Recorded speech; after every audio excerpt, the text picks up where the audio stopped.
शाम के ठीक 5 बज चुके हैं। आप देख रहे हैं प्राइम टाइम डिबेट इंडिया का सवाल और मैं हूं आपके साथ प्रीति चौहान। साल के अंत में होने वाले विधानसभा चुनाव का बिगुल फूंक चुका है। चुनाव आयोग ने प्रेस कॉन्फ्रेंस करके हिमाचल में चुनाव की तारीखों का आज ऐलान भी कर दिया। 68 सीटों के लिए 12 नवंबर को वोटिंग होनी है। तो वहीं अब जल्द ही गुजरात चुनाव का ऐलान भी होने वाला है, जहां पिछले 27 सालों से भाजपा गुजरात पर एक छत्र राज कर रही है। तो ऐसे में किसी भी पार्टी के लिए भाजपा को हराना किसी बड़े और अहम किले को भेदने जैसा होगा। हालांकि आम आदमी पार्टी सूबे में अपनी पूरी ताकत के साथ चुनाव लड़ रही है, तो वहीं पार्टी के संयोजक और दिल्ली के मुख्यमंत्री अरविंद केजरीवाल खुद गुजरात में कई रैलियां कर चुके हैं और उनका फोकस मोदी और शाह के गढ़ में सेंध मारना है। तो वहीं इस रेस में कांग्रेस भी पीछे नहीं है। कांग्रेस भारत जोड़ो यात्रा के जरिए लोगों को साथ लाने में जुटी है। ऐसे में दोनों ही राज्य के किले बचा पाना भाजपा के लिए सबसे बड़ी चुनौती है। इस पर बात करने के लिए आज हम अपने मेहमानों से बातचीत करेंगे, लेकिन उससे पहले आपको एक छोटा सा रिपोर्ट दिखाएंगे और समझाएंगे कि चुनावी बसात तो बच चुकी है, ऐसे में सिंहासन पर आखिर काबिज कौन होगा। लेकिन इन सब के बीच जबानी जंग जो लगातार दोनों ही बड़ी पार्टियों के बीच छिड़ी है, उस पर फुल स्टॉप कब लगेगा। सबसे पहले आपको रिपोर्ट, उसके बाद तमाम मेहमानों से मिलवाएंगे, चर्चा में आगे बढ़ेंगे।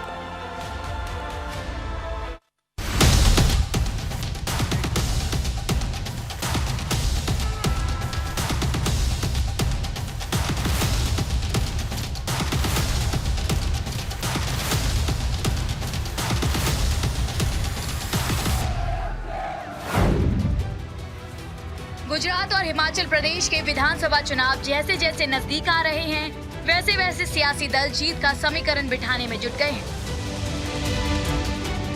एक तरफ दोनों राज्यों की सत्ता पर काबिज बीजेपी फिर से सत्ता पाने की कोशिश में है। राज्यों को करोड़ों की सौगातें दी जा रही हैं। तो दूसरी ओर विपक्षी दल जीत हासिल कर खुद को मजबूत करने में जुटा है।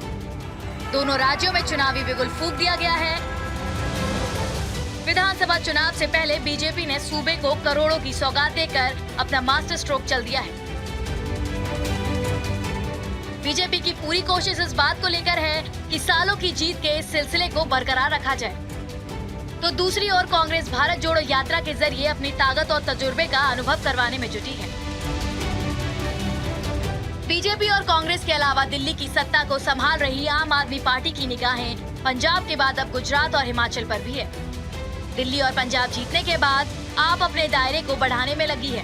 केजरीवाल अपने सैनिकों के साथ गुजरात और हिमाचल को फतेह करने की कोशिश में है और लगातार राज्यों के दौरे किए जा रहे हैं।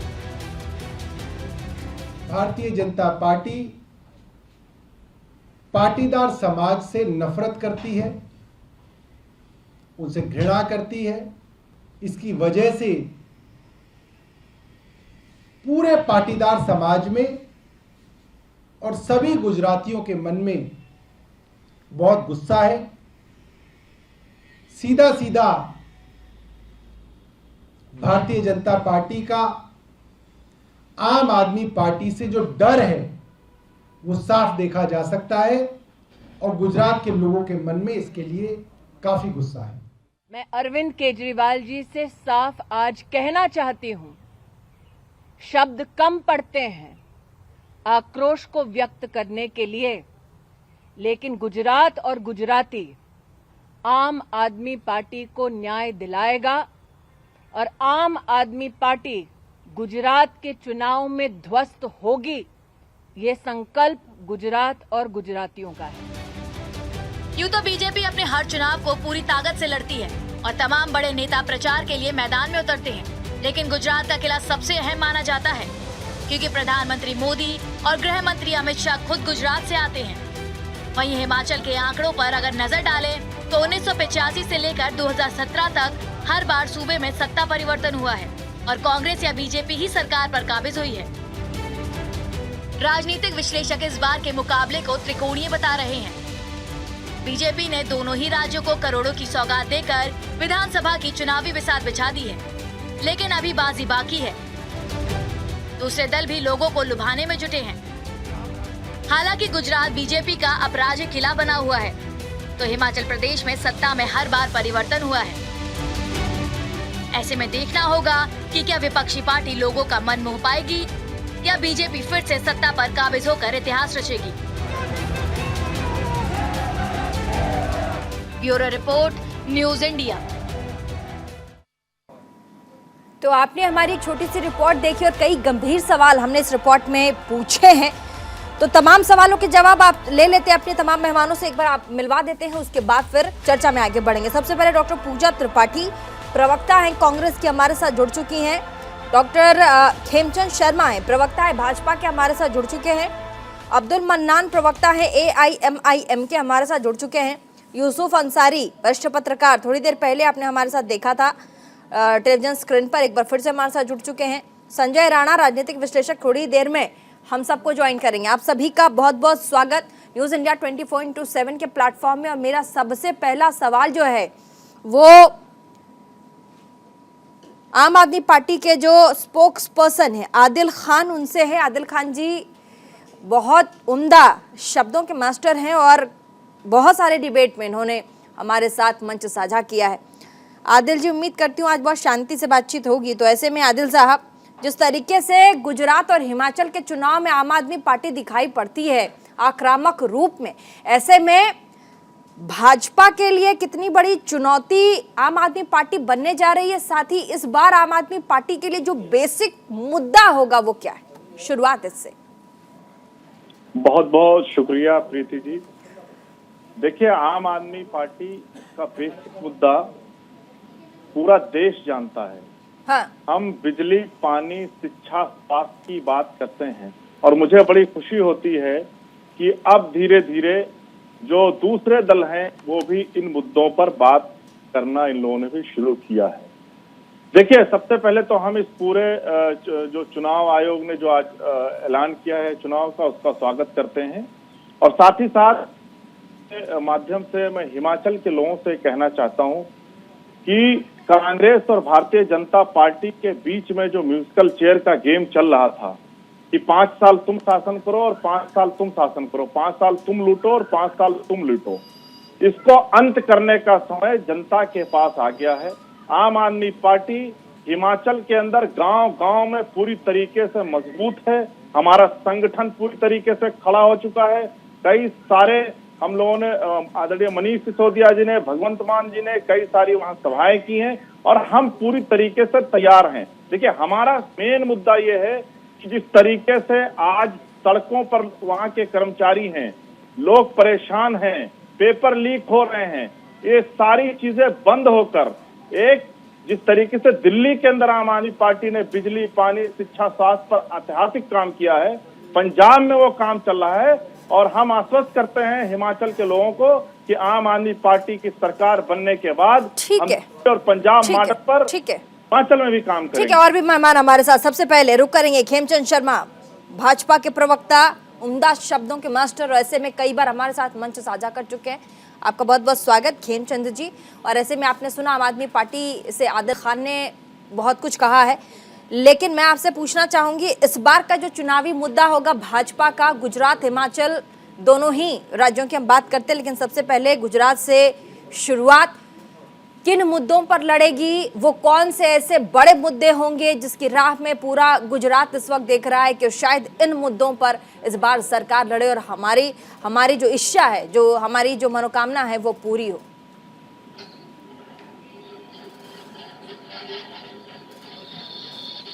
भारतीय जनता पार्टी ने जो डबल इंजन की सरकार, उसने जबरदस्त काम किया है। केंद्र सरकार ने भी जबरदस्त काम किया है और स्टेट गवर्नमेंट ने भी जबरदस्त काम किया है। हम अपने विकास के मुद्दे पे आगे बढ़ने जा रहे हैं और भारतीय जनता पार्टी जो सांस्कृतिक राष्ट्रवाद है उसमें, क्योंकि हम हमेशा से ही काम करते आए और करते रहे और करते दिख भी रहे, उसको भी हम मुद्दा बनाएंगे। रही दूसरी बात, दूसरी तरफ डिस्ट्रक्टिव लोग हैं जो नेगेटिव बातें कर रहे हैं और आम आदमी पार्टी के थोड़ा तेज बोलेंगे खेमचंद जी, थोड़ा लाउड और थोड़ा तेज बोलें ताकि आपकी जो आवाज है पूरा देश सुने, सिर्फ मैं ना सुनूं, इसीलिए थोड़ा तेज बोलेंगे। आपको आवाज अब कैसे आ रही है? बिल्कुल बिल्कुल, अब बिल्कुल ठीक है, बोलिए। तो मेरा कहने का मतलब है कि भारतीय जनता पार्टी विकास के मुद्दे पे आगे जा रही है। Bharatiya Janata party double engine के जो अचीवमेंट है उसके आधार पे आगे जाएगी। हमारी दोनों सरकार ने जबरदस्त काम किया है, केंद्र सरकार ने जबरदस्त काम किया है, स्टेट गवर्नमेंट ने जबरदस्त काम किया है, हम उसके आधार पे आगे जाएंगे। और भारतीय जनता पार्टी के अलावा जितनी भी पार्टियां हैं वो डिस्ट्रक्टिव राजनीति कर रही है, नेगेटिव राजनीति कर रही है। और आम आदमी पार्टी तो इतने निचले स्तर पे आ गई है कि जब भी उनके नेता मुंह खोलते हैं तो गटर की तरह गंदी बकते हैं। कभी वो आदरणीय मोदी जी को गाली देते हैं, कभी उनकी माता जी को गाली देते हैं। इतने नीचे स्तर पे जाने की उनको जरूरत नहीं थी, लेकिन वो जा रहे हैं क्योंकि उनके पास कोई मुद्दा नहीं है। जिन स्टेट्स में वो सत्ता में हैं, वहां पे उन्होंने व्यवस्था को चौपट कर दिया है। दिल्ली में 8 साल से सत्ता में, बदजबानी तो लेकिन भाजपा दिल्ली की के तरफ से हर भी डिपार्टमेंट को आम आदमी उन्होंने पार्टी कह रही है कि भाजपा भी बदजबानी कर रही है, इसीलिए हम भी मजबूर हैं। ये कैसी बात हो गई? आप मजबूर हैं? कैसे आप मजबूर हैं? 100 साल की महिला के खिलाफ आप गंद बक रहे हैं, आप बुरा भला बोल रहे हैं, और आपको शर्म नहीं आती? आप देश के प्रधानमंत्री को नीच कहते हैं। स्मृति ईरानी आपको जी ने शर्म कहा नहीं है आती? कि भाजपा कैसे इंसाफ मजबूरी है ये? दिलाएगी अरविंद केजरीवाल को। केजरीवाल जी दिल्ली से भी साफ होने वाले हैं मैडम। गुजरात में तो उत्तराखंड वाला होने वाला है, इनको कुछ नहीं मिलना। हिमाचल में भी कुछ नहीं मिलना, और दिल्ली से भी ये साफ हो जाएंगे। दिल्ली में इन्होंने अपनी प्रोमिसेस के सामने 10% भी काम नहीं किया है। हर डिपार्टमेंट चौपट पड़ा हुआ है। आज पब्लिक ट्रांसपोर्ट जो है आईसीयू में है, लोग घंटों खड़े रहते हैं। 3300 बसें वो भी अपनी 99% अपना जीवन जी चुकी हैं, नंबर ऑफ द किलोमीटर में भी और नंबर ऑफ द ईयर्स में ही। आप सड़कें देखिए। ठीक है, और भी मेहमान है, डिबेट में आगे बढ़ेंगे। खेमचंद जी, पहले छोटा छोटा रिएक्शन रख लेते हैं।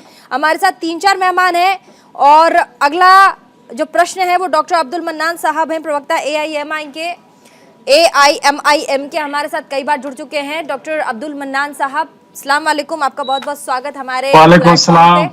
और अब्दुल मन्नान साहब, इस बार गुजरात और हिमाचल चुनाव में क्या होगा?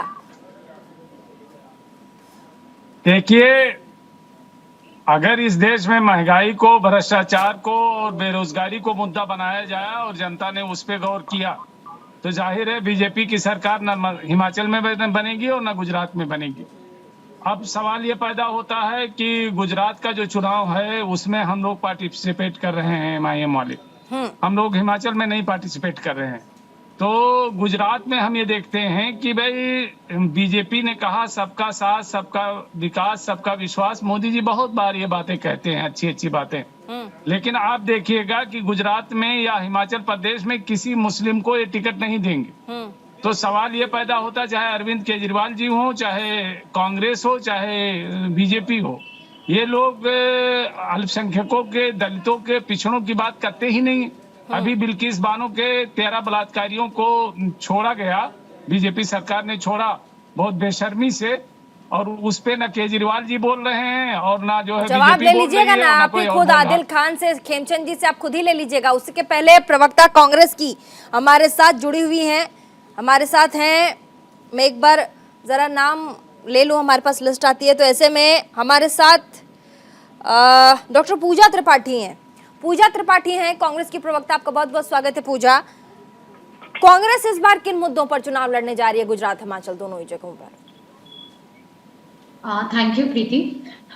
सबसे पहले कांग्रेस लड़ रही है जो इस देश में बेहिसाब बेरोजगारी है, कमर तोड़ महंगाई है। आज का युवा परेशान है, उनके पास जॉब्स नहीं है। महिलाएं परेशान है, महिला सुरक्षा, महिला सम्मान के नाम पर बीजेपी बिल्कुल ही कंप्लीटली फेलियर हो चुकी है। जैसा कि मेरे फेलो प्रवक्ता ने बताया कि बिल्किस बानो के 11 रेपिस्ट को न सिर्फ रिहा किया जाता है, उनका माल्यार्पण होता है, उनको लड्डू खिलाए जाते हैं, और स्टेट से लेकर सेंटर तक एकदम सुई पटक सन्नाटा होता है, इसमें कोई एक शब्द नहीं बोलता। तो कांग्रेस इन मुद्दों पे लड़ाई, कांग्रेस जन के मुद्दों पे चुनाव लड़ रही है। कांग्रेस ने आज, प्रियंका गांधी जी ने सोलन में ओल्ड पेंशन स्कीम जो है, जिसको हम छत्तीसगढ़, झारखंड और राजस्थान में दोबारा बहाल कर चुके हैं, उसको हमने कहा है कि हम कांग्रेस सरकार बनने के 10 दिन के अंदर उस पर साइन करेंगे, 1 लाख जॉब्स को क्रिएट करेंगे। तो कांग्रेस जन के मुद्दों पर बात करती है और बीजेपी मुद्दों को भटकाने की बात करती है। ठीक है, हमारे साथ वरिष्ठ पत्रकार यूसुफ साहब भी हैं। थोड़ी देर पहले आपने टेलीविजन स्क्रीन पर हमारे साथ देखा। यूसुफ सर, आपने तमाम पैनलिस्टों को सुना, और मेरा सवाल आपसे यह है कि चुनाव अपनी जगह है, लेकिन बदजबानी की जगह कहां बच जाती है? आपने आम आदमी पार्टी के मुखिया अरविंद केजरीवाल को भी बोलते हुए सुना होगा कि मेरा जन्म जो है कृष्ण जन्माष्टमी के दिन हुआ है, और सारे कंसों का जो वध है वो मैं करूंगा। देखिए, ये बड़े दुर्भाग्य की बात है प्रीति के जैसे ही किसी राज्य में चुनाव का ऐलान होता है, नेताओं की जुबान फिसलनी शुरू हो जाती है। इसमें कोई एक पार्टी के नेता ऐसा करते हो ऐसी बात नहीं है, कई नेताओं की जुबान फिसलती है। आप खुद को कृष्ण की जगह रखें, इसमें कोई बुराई नहीं है। आपका जन्म अगर कृष्ण जन्माष्टमी के दिन हुआ है तो आप अपनी जगह कृष्ण को दे सकते हैं, लेकिन आप दूसरों की तुलना कंस से नहीं कर सकते। ये मैं मानता हूँ, ये आपके संविधान में जो अभिव्यक्ति की आजादी है वो खुद को एक्सप्रेस करने की है, दूसरों पर आंचल लगाने की आजादी नहीं है। मुझे लगता है, और मैं तो ये मानता हूँ, बचपन में हमने अपनी अंग्रेजी की किताब में एक लाइन पढ़ी थी कि your freedom ends where my nose begin, जहाँ मेरी नाक शुरू होती है वहां आपकी आजादी खत्म हो जाती है। इसी तरह से मेरी आजादी वहां खत्म हो जाती है जहाँ दूसरे की नाक शुरू होती है। यानी मेरी अभिव्यक्ति की आजादी वहीं तक है जब तक उससे दूसरों को ठेस नहीं पहुंचे, मैं अपने आप को अभिव्यक्त करूं। अरविंद केजरीवाल उभरते हुए नेता है इस देश के, और टाइम्स मैगजीन ने कई साल पहले उन्हें भारत का नया भारत भाग्य विधाता करार दिया था, उन पर लिखा गया, और मैं खुद उनका एक प्रशंसक भी हूँ। मेरे मित्रों में शामिल है वो, और अच्छा परिचय मेरा उनसे है। तो लेकिन इस तरह की जो भाषा है कि मैं कंस का वध करूंगा चुनाव के ऐलान के तुरंत बाद, मुझे लगता है कि ये एक अच्छी बात नहीं है। अभी तो आप चुनाव आने दीजिए। गुजरात और हिमाचल के चुनाव में तो अक्सर नेताओं की जुबानें फिसलती हैं। अभी तो हम क्या क्या रंग देखेंगे अगले 2 महीनों में। आप भी यही है और हम भी यही हैं। आदिल खान, ठीक है, बहुत बड़ी बात। आदिल खान साहब प्रवक्ता आम आदमी पार्टी के, बहुत देर से कुछ कहना चाह रहे थे। आदिल खान साहब, कहा जाता है गुजरात में जैसे ही आम आदमी पार्टी ने सुगबुगाहट शुरू की, उसके बाद कहा गया कि ये जो अरविंद केजरीवाल की पार्टी है ये सिर्फ चुनावी रंग देखती है, उसके बाद कूद पड़ती है। उसके आगे और पीछे इस पार्टी को ना कोई जानता है, ना पार्टी देखने तक जाती है कि राज्य में क्या कुछ हो रहा है। देखिए प्रीति जी, भारतीय जनता पार्टी की बौखलाहट और भारतीय जनता पार्टी का डर इस बात की गवाही दे रहा है कि गुजरात के अंदर आम आदमी पार्टी की पूर्ण बहुमत से सरकार बनने जा रही है। आप देखिए, इन्होंने हमारे गुजरात के प्रदेश अध्यक्ष को कल दिल्ली बुलाया। मैं पूछना चाहता हूं आपके चैनल के माध्यम से भारतीय जनता पार्टी के प्रवक्ता से, और देश के सामने एक सवाल भी छोड़ना चाहता हूं कि पूरे एनसीडब्ल्यू के इतिहास में आज तक किसी व्यक्ति को क्या गिरफ्तार किया गया? यह अरविंद केजरीवाल और आम आदमी पार्टी और गोपाल इटालिया का डर था, जो भारतीय जनता पार्टी के एनसीडब्ल्यू उन्हें गुजरात से दिल्ली बुलाती है और फिर उनको गिरफ्तार। आपके इसी सवाल पर खेमचंद शर्मा जवाब देना चाह रहे हैं। एक मिनट। और ये डर क्या था? ये डर है आम आदमी पार्टी के उस इनकलाब का जो गुजरात में आने जा रहा है। ये लोग पाटीदारों से नफरत करते हैं, पूरे पाटीदार समाज। तो आप कह रहे हैं आम आदमी पार्टी अगर गुजरात में आती है तो वो नया इनकलाब होगा गुजरात के लिए, आप ये कह रहे हैं? 200%। ठीक है, खेमचंद जी जवाब देंगे। खेमचंद जी जवाब देंगे। खेमचंद जी, पंजाब के बाद गुजरात में इनकलाब आने जा रहा है। ठीक है, खेमचंद जी। मैडम, गोपाल जी का बिहेवियर आप देखिए, वो कहीं से भी राजनेता नहीं लगते, कहीं से भी सामाजिक कार्यकर्ता नहीं लगते, बल्कि गुंडे दिखाई देते हैं। उनके वीडियो की बात, गुंडे तो अमित शाह भी दिखाई देते हैं। गुंडे तो अमित शाह भी दिखाई देते हैं। यही अभद्रता कहलाती है, यही गुंडे कहलाती है। मैंने आपको पूरा सुना, बल्कि आपने समय से ज्यादा सुना। यही गुंडे कहलाती है। एनसीडब्ल्यू ने भी यही किया। पहले अपनी बात थोड़ी कंप्लीट कर लें आदिल साहब, फिर तुरंत आ जाइएगा। एक सेकंड कंप्लीट करने देते हैं खेमचंद को, 1 सेकंड कंप्लीट करने देते हैं खेमचंद जी। बिल्कुल प्रीति जी, देखिए आप इस शो को चला रही हैं, अभी इन्होंने कहा कि ये गटर है, नाली है। देखिए मैं उन शब्दों पर जाना नहीं चाहता। अपनी बातें मैं सुन रही हूँ आदिल साहब मैं सुन। 1 सेकंड इनको बोल लेने दीजिए, आप तुरंत काउंटर कीजिएगा। मैं खुद बैठी हूँ, 1 सेकंड इनको बोल लेने दीजिए। आपकी बारी में वो शांत बैठे थे, बस 1 सेकंड दीजिएगा। मैं तो सिर्फ ये कह रहा हूँ कि इस तरीके की भाषा भारतीय जनता पार्टी के प्रवक्ता राष्ट्रीय चैनल पर खेमचंद जी अपनी बात रखिए। आप अंदाजा लगाइए इनके कैरेक्टर के बारे में। मिर्च लग गई, क्योंकि सच्चाई दुनिया के सामने जानी नहीं चाहिए। अरे आपके नेता को बुलाया, एनसीडब्ल्यू ने नोटिस दिया क्योंकि उन्होंने अभद्र भाषा का उपयोग किया बुजुर्ग महिला के लिए, प्राइम मिनिस्टर की माता के लिए। उनको जवाब देना चाहिए था। वहां पॉलिटिकल नाटक नौटंकी क्यों की गई? वहां पे सैकड़ों कार्यकर्ताओं को क्यों इकट्ठा किया गया? वहां पे हंगामा क्यों किया गया? वहां पे लॉ एंड ऑर्डर को आपने अपने हाथ में क्यों लिया? वहां पे आपने असामाजिक गतिविधियां करने की कोशिश क्यों की? और एनसीडब्ल्यू ने आपको गिरफ्तार नहीं किया है। नाटक नौटंकी ना करें, झूठ ना बोलें। पूरा देश देख रहा है कौन नौटंकी कर रहा है, पूरा देश देख रहा है। ड्रामे कौन कर रहा है, पूरा देश देख रहा है। नाटक पकड़ा गया है और जिस तरीके से मुंह खोल के गटर की तरह गंद बाहर निकाला, उसका परिणाम तो आपको भुगतना पड़ेगा। आपने गुजरात की आन बान शान नरेंद्र मोदी जी, पूरी दुनिया में जिन्होंने गुजरात को फेमस किया है, उनका अपमान किया है, उनकी माता जी का अपमान किया है। गुजराती नहीं सहन करेंगे। अगर नरेंद्र मोदी जी से बोलिए नहीं है तो मुंह को बंद रखो, गटर के मुंह को बंद करेगा। रखो। अगर गटर की तरह अपना मुंह रखोगे तो उससे गंदी निकलेगा, कोई भी उसके आसपास नहीं आएगा। अरे आपके पास मुद्दे तो बात करो। मैं दिल्ली में रहता हूँ, आपने 8 साल से सत्ता यहाँ पे काबिज की हुई है, क्या किया यहाँ पे आपने? आज भी गाँव आदिल खान जवाब देंगे, आदिल खान जवाब देंगे, आदिल खान जवाब देंगे, आदिल खान जवाब, आदिल खान जवाब। आपकी तरह गटर की भाषा हम नहीं बोल सकते, पहली चीज। दूसरी चीज है कि घर से बाहर जब निकलोगे तो पता चल जाएगा दिल्ली में क्या किया है। मैं कह रहा हूँ कि घर से बाहर निकलो, अपने आप पता चल जाएगा क्या किया है। पूरे देश को लूट कर, महंगाई और भ्रष्टाचार पर झोंक कर किस मुंह से बैठ कर चैनल पर बात कर रहे हो? पूरे देश के अंदर जिस तरीके से महंगाई और भ्रष्टाचार का जो आतंक कायम किया है भारतीय जनता पार्टी ने, और उनकी भाषा गटर वाली जो हम लोग सुन रहे हैं, पूरा देश सुन रहा है, उससे सब वाकिफ हैं। तो आप ज्ञान मत दीजिए। और ये आपका डर, ये आपका खौफ, ये आपके बिगड़े बोल ये बता रहे हैं कि भारतीय जनता पार्टी की गुजरात से विदाई तय है। ये आपके बिगड़े बोल, आपकी भाषा, अब्दुल मन्नान प्रवक्ता AIMIM अब्दुल मन्नान साहब, आप सुन ही रहे हैं दोनों पार्टियों को, दोनों ही पार्टियों के प्रवक्ताओं को आप सुन रहे हैं। अब्दुल मन्नान साहब जरा बोल लें। अब्दुल मन्नान साहब, मैं ये देख रहा हूँ कि ये डिबेट जो है आज इस पर हो रहा है कि भाजपा के लोग ज्यादा बदतमीज हैं कि बदतमीज केजरीवाल के लोग ज्यादा हैं।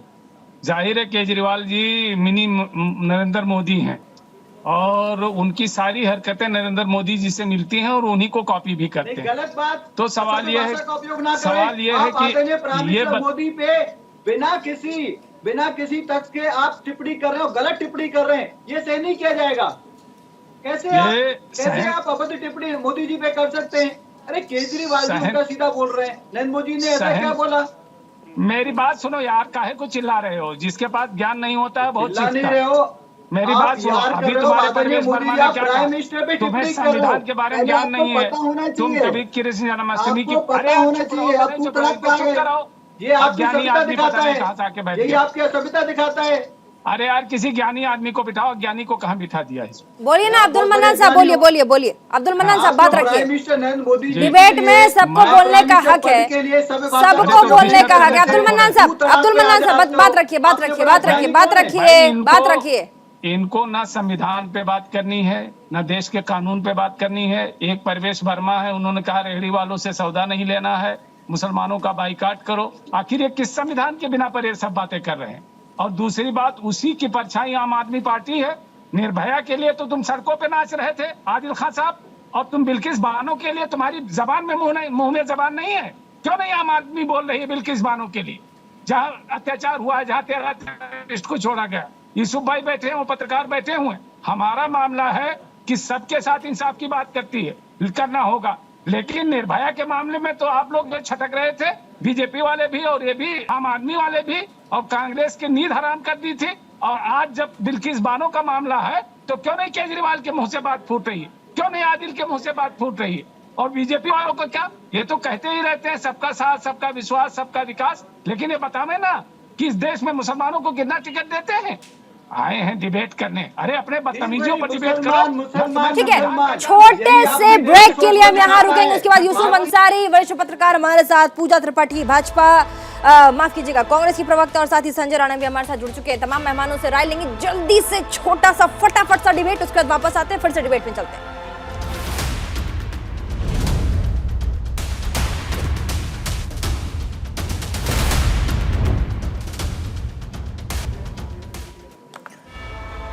इंडिया के सवाल में एक छोटे से ब्रेक के बाद एक बार फिर से वापसी। तमाम मेहमानों का एक बार फिर से स्वागत। हम सीधे चलेंगे हमारे जो गेस्ट हैं वरिष्ठ पत्रकार यूसुफ अंसारी, उनके पास, उसके बाद संजय राणा, उसके बाद पूजा त्रिपाठी। सबसे पहले यूसुफ अंसारी वरिष्ठ पत्रकार।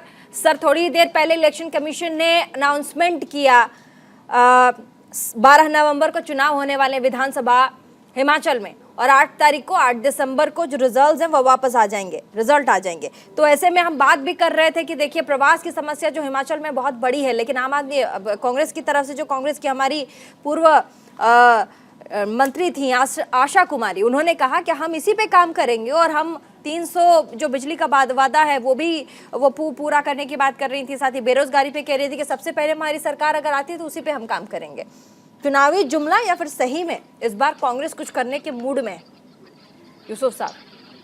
प्रीति, अभी तक का तजुर्बा तो ये कहता है कि तमाम राजनीतिक पार्टियों के जो चुनावी वादे होते हैं वो सिर्फ कागजों में धरे रह जाते हैं। कुछ वादे कुछ पार्टियां पूरा करती हैं, मतलब कुल रेशो जो है, जो वादे किए जाते हैं और उनको पूरा किए जाने का जो रेशो है वो 10 और 90 का है। 10% वादे पूरे होते हैं, 90% वादे पूरे नहीं होते हैं।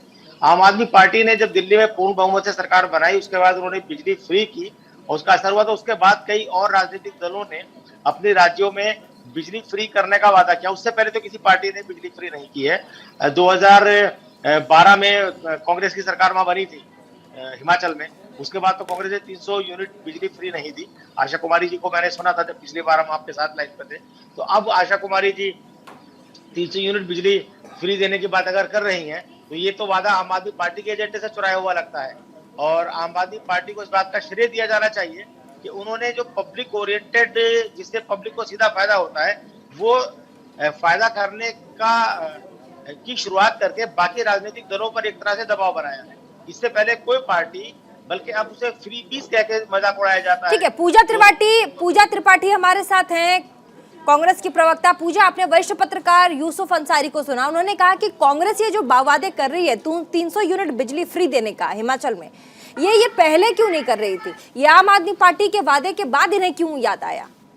प्रीति, एक सवाल मैं अपनी तरफ से जोड़ दूं। हाँ, बोलिए, आप डायरेक्ट पूछ लीजिए। पूजा त्रिपाठी हमारे साथ है, अगली आवाज आप ही की होगी। पूजा सुन रही हैं, आपको पूछ लीजिए। और राजस्थान में आपकी सरकार 2018 से चल रही है, वहाँ आपने कितने यूनिट बिजली फ्री दी लोगों को? छत्तीसगढ़ और क्या मैं अभी आंसर कर सकती हूँ आपको? जी। छत्तीसगढ़ और राजस्थान और झारखंड में जहां हम अलायंस में है, वहां हमने ओल्ड पेंशन स्कीम को वापस बहाल किया है। कौन सी राज्य सरकार जिसमें भाजपा सरकार है, वो पुरानी पेंशन स्कीम को वापस, जिसकी सारे कर्मचारियों में डिमांड है, वो कर रही है। ये हमारी कोई प्रॉमिस है। और हम दूसरी चीज, हम जब फ्री लोन वेवर कहते हैं 3 लाख रुपए तक का, तो छत्तीसगढ़ गवर्नमेंट के आने के 1 महीने के अंदर हमने फार्मर्स का लोन वेवर किया है। तो कांग्रेस सरकार जो प्रॉमिस करती है वो उसको परफॉर्म भी करती है, और ऐसा भाजपा की सरकारों के साथ नहीं है। ये 300 यूनिट बिजली का सवाल जो है, जो काफी यूसुफ जी का वाजिब लग रहा है, क्यों आम आदमी? हाँ, बोलिए। 300 यूनिट मुझे ठीक है, यूसुफ पूछेंगे। यूसुफ जल्दी से और भी मेहमान है, जल्दी से। हाँ, वो पूरा करती है। मैं आपको याद दिला दूं, 2004 में कांग्रेस सरकार ने वादा किया था कि वो एक राज्य पुनर्गठन आयोग बनाएगी ताकि पूरे देश में जो अलग अलग राज्यों की मांग उठ रही है उसको पूरा किया जा सके। वो वादा सरकार ने पूरा नहीं किया। उन्होंने कहा था माइनॉरिटी कमीशन को हम स्टैट्यूटरी पावर देंगे, संवैधानिक दर्जा देंगे, वो वादा कांग्रेस ने पूरा नहीं किया। और ऐसे तमाम वादे हैं जो कांग्रेस के मैनिफेस्टो में धूल फेंक रहे हैं, और शायद यही वजह है कि केंद्र की सत्ता से कांग्रेस को बेदखल करने के बाद तमाम प्रदेशों की जनता ने कांग्रेस को बेदखल कर दिया है। तो पूजा जी, आप ये मत कहिए कि कांग्रेस जो वादे करती है वो वादे पूरे करती है। आपके मध्य प्रदेश जवाब जल्दी से पूजा, जवाब पूजा, जवाब।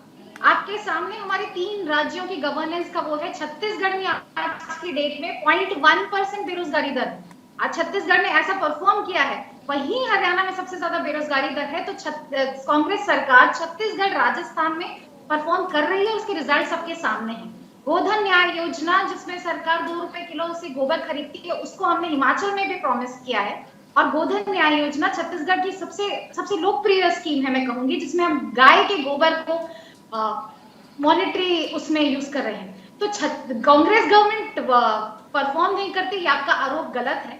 मैं चाहूंगी कि आप ऐसे सवाल आप बीजेपी की सरकार से पूछें, जहां पे आज के देश में 40 साल में सबसे ज्यादा बेरोजगारी है, आज महंगाई सबकी कमर तोड़ रही है, हमारी गैस सिलेंडर 1000 रुपए की मिल रही है, और हर कोई परेशान है। तो मैं चाहूंगी कि आपकी सवाल आप बीजेपी सरकार से पूछे, क्योंकि Congress delivers when promise. Sanjay Rana राजनीतिक विश्लेषक हमारे साथ जुड़ चुके हैं। संजय राणा, तमाम पैनलिस्टों को आपने सुना।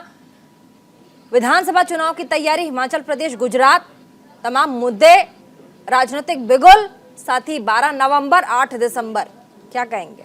Good evening Preeti and good evening to my fellow panellist. देखिए, ऐसा है कि आज चुनाव आयोग ने चुनाव की डेट्स की घोषणा कर दी है हिमाचल प्रदेश में, लेकिन जब आप देखते हैं कि कौन सी पार्टी क्या वादे कर रही है, देखिए वादे तो कोई भी कर सकता है। जैसे मान लीजिए मैंने अपना पार्टी बनाई और जा करके मैं हिमाचल प्रदेश में बोल दे मैं 1000 यूनिट फ्री दे दूंगा, 10 लाख रुपए प्रति व्यक्ति को दे दूंगा, देखो उसका महत्व तो नहीं होता। ये देखना जरूरी होता है कि जो पार्टी है वो जो कार्य कर रही है, जो मुख्य विपक्षी में है, उसका जो दायरा है वो कहाँ पे। आज के दिन में देख लीजिएगा, सिर्फ हिमाचल की बात करें, मैं गुजरात में नहीं जाता हूँ, ना ही कांग्रेस है ना आम आदमी पार्टी, तो वहां पे तो विपक्ष मुझे बिखरा हुआ दिख रहा है। जब आप बोलते हो कि मैं ये करूंगा, योजनाएं देते हो, देखो पहली बात हमारा देश का नागरिक बड़ा ही जागरूक हो चुका, उसको फ्री बीज कुछ नहीं चाहिए। हम बोलते हैं कि आप रोजगार की बातें करो, आप बातें करो कि आप डेवलपमेंट कैसे करोगे, उस पर कोई बात नहीं कर रहा है। भाई 300 यूनिट क्यों फ्री देनी, हम कहते हैं मुझे फ्री नहीं चाहिए, आप मुझसे पैसे लो। लेकिन ये बहुत इंपॉर्टेंट कि कांग्रेस वहां पे युद्ध में है, लड़ाई में है, हमें तो कहीं प्रचार में दिख नहीं रहा है। प्रियंका जी शायद 16 तारीख से सुनने में आ रहा है कि चालू करेंगी। आप ये बताइए कि चुनाव आपके 1 महीने बचा हुआ और आप अभी चुनाव का बिगुल फूकने जा रहे हो, तो आप कैसे लगता है कि सरकार बना लेगी। रहा आम आदमी पार्टी का, तो आम आदमी का पार्टी का वही हाल है, पूरी की पूरी जो संस्था थी उनकी, जो संगठन था वो भारतीय जनता पार्टी में मिल गया। तो आज के दिन में अगर आप सच्चाई देखेंगे, जमीनी हकीकत देखेंगे, जमीनी हकीकत देखेंगे, तो दोनों पार्टी नहीं है। ठीक है, जब आप उसमें है ही नहीं तो आप किस तरह से बातें करोगे? आदिल जवाब देंगे। देखिए, मैं पहले भी मैंने आपसे कहा था कि आम आदमी पार्टी हमेशा वही वादे करती है जो वो पूरा करती है। देखिए, अभी बहुत सारी जगहों पर भारतीय जनता पार्टी भी फ्री बिजली, पानी, शिक्षा, स्वास्थ्य की बात कर रही है और कांग्रेस भी बात कर रही है। हम ये जानना चाहते हैं कि आप सबके पास कितने लोगों को और एक्स्ट्रा पानी दिया आपके पास है? भाई साहब सुन लो, ये बदतमीजियां बंद कर दो, बड़ा किया, सुन लो, यही अब आपको पता चल रहा है ना, अब आपको पता चल रहा है। मैं कह रहा हूँ तो सुन लीजिए, वरना फिर आप भी नहीं बोल। अब बताओ ना, सिर्फ यही कर लो, आपने कौन से वायदे पूरे किए? अरे मैं ये कह रहा हूँ कि स्कूल में से कितने नए स्कूल मैं कह रहा हूँ घर से बाहर निकलो, सब कुछ दिख जाएगा। घर से बाहर निकलो। अरे चलिए हम लोग घर से बाहर आ गए। आप ये बताइए, दिल्ली में आपने कौन से वादे पूरे किए? आपने 15 लाख कैमरे लगाए क्या? नहीं लगाए। आपने लोगों को क्या टैप वाटर पहुंचाया क्या? आपने नहीं पहुंचाया। आप फ्री बिजली की बात करते हो, वो भी आप अभी क्या कर रहे हो? आपको चाहिए कि नहीं चाहिए, आप बताइए। आपका घाटा, बिजली का घाटा कितने हजार करोड़ रुपए हो गया, ये बताइए। आपने दिल्ली ट्रांसपोर्ट कॉर्पोरेशन कितनी बसें खरीदी, ये बताएं। आपका घाटा कितना हो गया, ये बताएं। जल बोर्ड का घाटा कितना हो गया, ये बताएं। ऐसा है कि आम आदमी पार्टी, कांग्रेस की बात तो नहीं करेंगे, लेकिन आम आदमी पार्टी तो मुंह दिखाने लायक भी नहीं है। 1500 करोड़ रुपए किस मुंह से बात कर रहे हो आप? सिवाय किस मुंह से बैठकर बात कर रहे हो? 1500 करोड़ रुपए मुख्यमंत्री आकर पूंजीपति मित्रों से बात कर रहे हो, किस मुंह से बात कर रहे हो? 1500 पूरे देश का महंगाई, भ्रष्टाचार में किस मुंह से बात कर रहे हो? पूरे देश को महंगाई और भ्रष्टाचार किस मुंह से बात कर रहे हो? हिंदूवाद में भी डिवीजन करने का काम किया। ऐसी पार्टी महंगाई और भ्रष्टाचार में धोख करके पूरे देश को महंगाई और भ्रष्टाचार में धोके किस मुंह से बात कर रहे हो?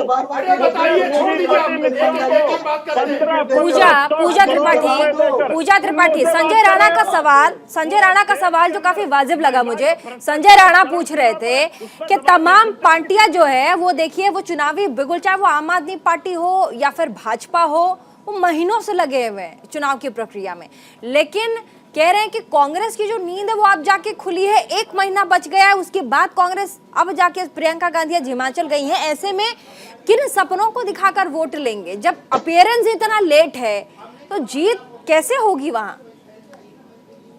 आज प्रियंका गांधी जी ने सोलन में अपनी प्रतिज्ञा रैली ली है और कांग्रेस की जो हिमाचल कांग्रेस की जो यूनिट है वो गांव-गांव जा रही है, सघन जनसंपर्क अभियान हो रहा है। और ये कहना कि कांग्रेस नहीं है, मैं इसको बिल्कुल नहीं मानूंगी, बिल्कुल भी नहीं मानूंगी। दूसरा, मैं यहाँ पे राजनीतिक शुचिता, मैं बीच में आके बात करूंगी, राजनीतिक शुचिता की बहुत देर से बात हो रही थी प्रीति। यहाँ पे दोनों पार्टीज एक दूसरे पर ब्लेम कर रही हैं। यही भाजपा के जो मुखिया हैं, श्री नरेंद्र मोदी जी, हम सबके प्रधानमंत्री हैं, इन्हीं की जुबान से है। देखिए, पहली बात तो थोड़ा सा अपने शब्दों को वापस ले लीजिए माननीय हमारी प्रवक्ता महोदय। वो देश के प्रधानमंत्री हैं, भाजपा के नहीं। तो शब्द मैंने वापस कहा वो लीजिए। देश के प्रधानमंत्री हाँ, देश के हैं। प्रधानमंत्री मैंने कहा वो देश के प्रधानमंत्री। जी, जी। मैंने कहा वो देश के प्रधानमंत्री। आप मुझे बात तो करने दीजिए। वो 50 करोड़ की गर्लफ्रेंड कहते हैं, कांग्रेस की विधवा कहते हैं। वहीं आप आम आदमी पार्टी के दोगलेपने पे आइए तो पंजाब इलेक्शंस के टाइम पूरे भगत सिंह के पोस्टर्स आ जाते हैं, ये भगत सिंह को फॉलो करने वाले हो जाते हैं। महात्मा गांधी इनके दफ्तरों से बाहर चले जाते हैं। ये वही पार्टी है जिनके मुख्यमंत्री 2 अक्टूबर को राजघाट जाना। खेमचंद कुछ कह रहे हैं, उसके बाद संजय राणा को भी लेते हैं। खेमचंद कुछ जवाब दे रहे हैं। खेमचंद जी, खेमचंद जी, पुरानी पेंशन बहाल की आप लंबी बातें करते हैं। आप ये बताएं कि आपकी जो स्टेट है राजस्थान, वहाँ पे सबसे महंगा पेट्रोल क्यों है, सबसे महंगा डीजल क्यों है, क्यों सस्ता नहीं है वहाँ पे? वहाँ के किसानों ने क्या गलती की है? उनको सस्ता डीजल नहीं मिलता, तो उनको महंगा पेट्रोल मिल रहा है क्योंकि आप वहाँ पे बैठ कम नहीं करते। आप ये बताइए कि आपके नेता अंकिता भंडारी जैसे मर्डर में जिसमें बीजेपी के नेता खुद इन्वॉल्व है, उसमें चुप क्यों है? नहीं, देखिए मैं पूजा जी की बात से बहुत वाकिफ रखता हूँ। एक चीज पूजा जी ने बहुत अच्छी उठाई है कि जो आम आदमी पार्टी है, आम आदमी पार्टी का कोई भी प्रेस कॉन्फ्रेंस देख लीजिए, उसमें आपको गांधी जी नहीं दिखते। भैया गांधी जी कहाँ चले गए? और यही आम आदमी पार्टी, मतलब आम आदमी ये जो भारतीय जनता पार्टी के प्रवक्ता राष्ट्रीय विश्लेषक बन के बैठे हैं, आप पार्टी ऑफिस आ जाओ, आपको दिखा देंगे। और हम किसकी फोटो लगाते हैं, किसकी नहीं लगाते हैं, आपके पेट में दर्द क्यों हो रहा है? अरे हम किसकी फोटो लगाएंगे, किसकी नहीं लगाएंगे? आप कौन होते हैं तय करने वाले? आप कौन होते हैं तय करने वाले? आप कौन होते हैं तय करने वाले? अरे आप कौन होते हैं तय करने वाले? ये पेट में दर्द आपके क्यों शुरू हो गया? आम आदमी पार्टी किसकी फोटो लगाती है, किसकी नहीं लगाती है? ये पेट में दर्द आपके क्यों है? ये आपके पेट में दर्द क्यों है? ये आपके पेट में दर्द क्यों है? ये आपके पेट में दर्द क्यों है? ये आपके पेट में दर्द क्यों है? ये आपके पेट में दर्द क्यों है? अरे आपसे बड़ा दोगला इंसान नहीं है। अरे परेशान मत होइए। आपके पेट में दर्द क्यों है? अरे आपके पेट में दर्द क्यों है? हमारी आम आदमी पार्टी किसकी फोटो लगाए, किसकी नहीं लगाए? कांग्रेस पार्टी मैं दुखी हूँ। कांग्रेस पार्टी गुजरात में जड़ दे रही है। मन्नान साहब, अब्दुल मन्नान नहीं अब्दुल मन्नान। अब अब्दुल मन्नान साहब बोलेंगे। बहुत देर से सुन के हंसे जा रहे हैं, मुस्कुराए जा रहे हैं, कुछ ना कुछ तो उनके जहन में चल ही रहा होगा। एक बार ले लेते हैं। देखिए, जिस तरह से चीख के अभी देर से लोग डिबेट कर रहे थे, उसमें किसी को कुछ नहीं सुनाई दे रहा था। मैं खुद देख रहा था।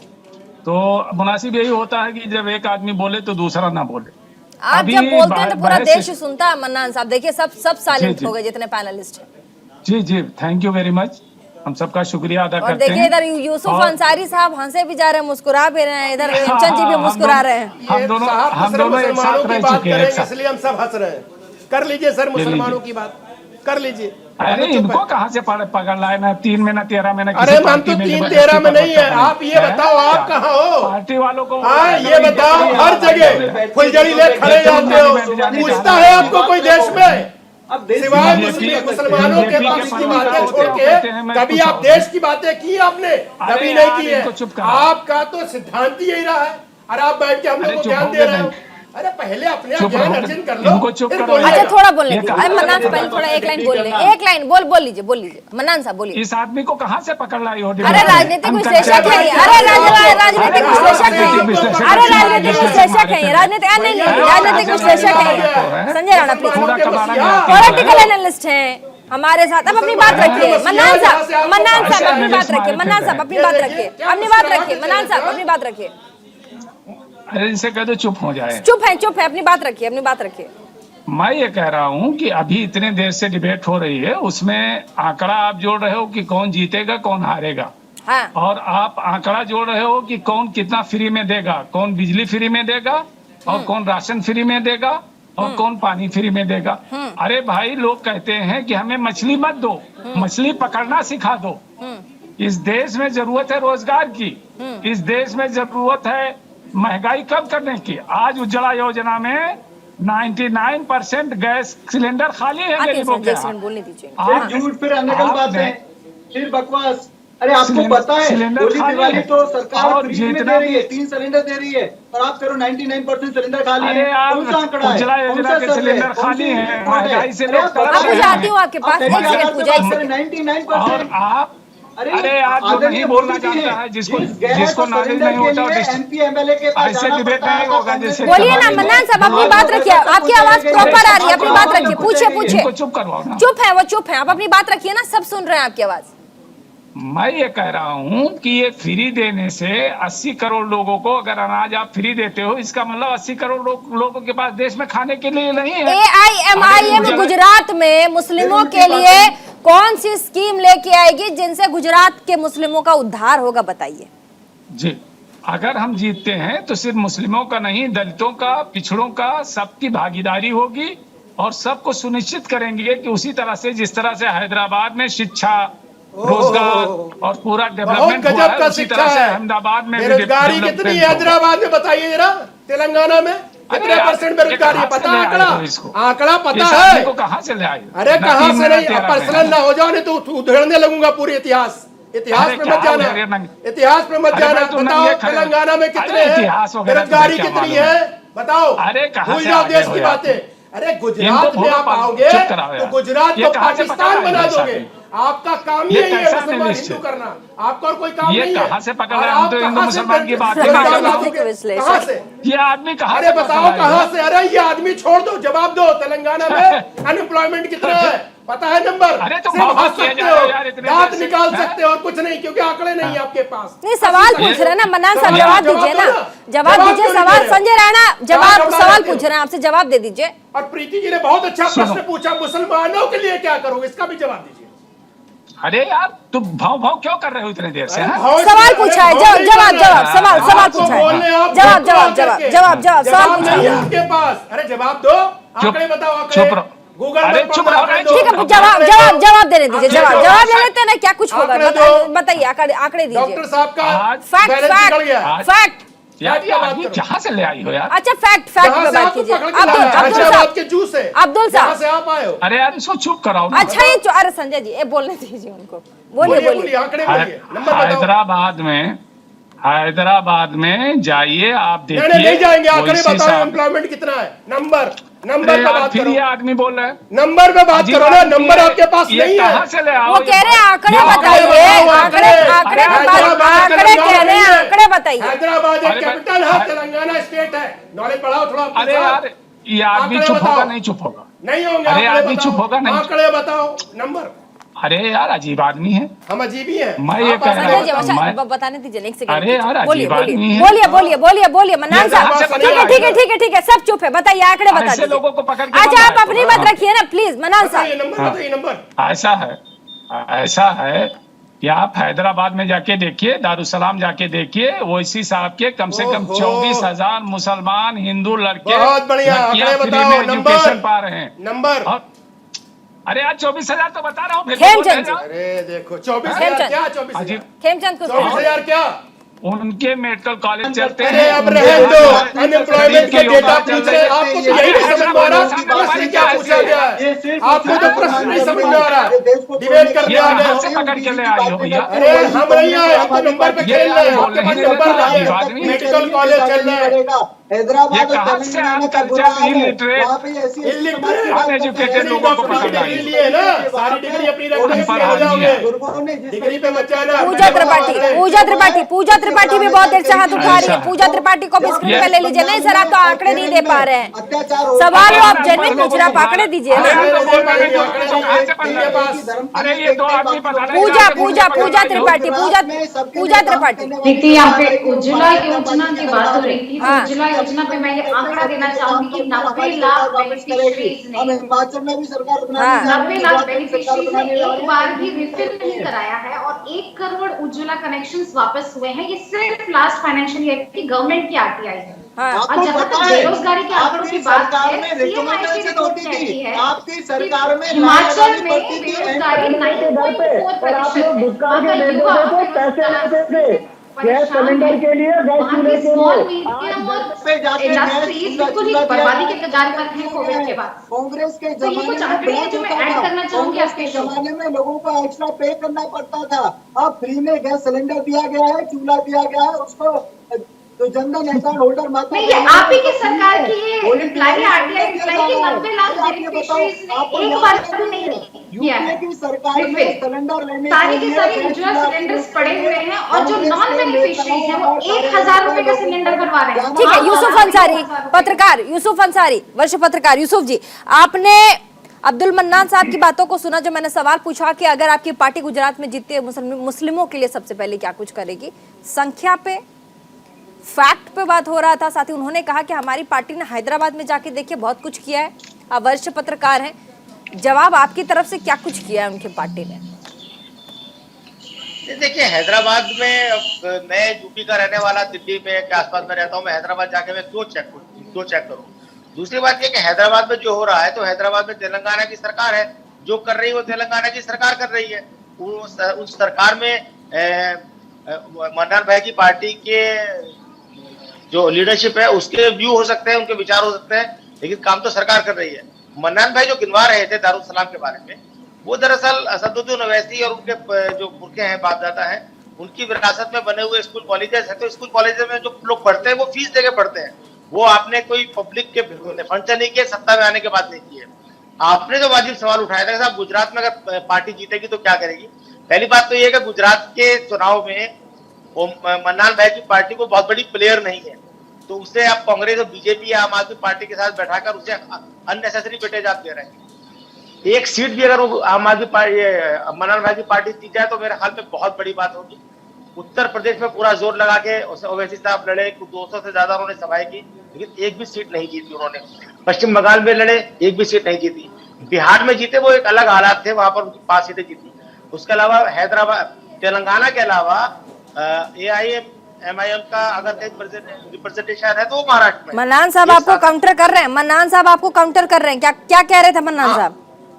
हमारी ताकत आप देख चुके हो यूसुफ भाई, चाहे पीस पार्टी में रहे हो तब देख चुके हो, और चाहे यहाँ देख चुके हो। हैदराबाद में 5 सीटें हमने बिहार में जीती। ये अलग बात है कि हमारे विधायकों को लूट के लेके चले गए। हम जहाँ खड़े होते हैं वहां ना तो साधन लगाया जाता है, ना तो सवारी लगाई जाती है। लाखों लोग इसी उत्तर प्रदेश में हमको सुनते हैं। बता दो हिंदुस्तान में कौन सा नेता है जिसको आके लोग इतना सुनते हैं। अब ये अलग बात है कि टेक्निकली लोगों ने अखिलेश यादव को वोट दे दिया, वरना असदुद्दीन ओवैसी जिस मैदान में कदम रख देते हैं वो मैदान छोटा पड़ जाता है। आप लोग को पता होना चाहिए। तो दीजिए बोलने के लिए, मैं उतावला हो रहा हूँ। इनका पहले यूसुफ थोड़ा सा बोल लें, उसके बाद मोदी जी भी जब अपनी अब यूसुफ बोलेंगे। बस अब्दुल मन्नान साहब, आपको मैंने बहुत समय दिया, अब यूसुफ जी थोड़ा बोलेंगे, जल्दी से बोलिएगा। मैं आपकी इन बातों से इनकार नहीं कर रहा हूँ। मैं तो हम दोनों तो पीस पार्टी में साथ रहे लंबे समय तक, और पीस पार्टी का क्या हट हुआ, जो बात हम आपस में आपसे कहते थे कि अगर वो उसी रास्ते पे चलेगी जिस रास्ते पे उससे पहली पार्टियां चली है, तो उसका वही हश्र होगा जो उसका हश्र जो पहली पार्टियों का हुआ है। तो यहाँ आपकी नई पार्टी की बात चल रही है, पार्टी असदुद्दीन ओवैसी साहब की पार्टी की बात चल रही है। देखिए, मैं एक बात बता दूं कि असदुद्दीन ओवैसी साहब जब जिस राज्य में चुनाव लड़ने जाते हैं वो 2 बातें कहते हैं। नंबर 1, मुसलमानों का रिप्रेजेंटेशन बढ़ाना, और नंबर 2, मुसलमानों को सत्ता में हिस्सेदारी दिलाना। लेकिन इन दोनों में से उन्होंने एक भी काम किसी राज्य में नहीं किया। ना तो उनकी पार्टी ने तेलंगाना में जल्दी रखेंगे यूसुफ साहब, टाइम थोड़ा कम है, सिर्फ थोड़ा सा जल्दी से। और ये 2 मुद्दे ऐसे हैं जो जज्बाती मुद्दे हैं, इन मुद्दों पर ठीक है।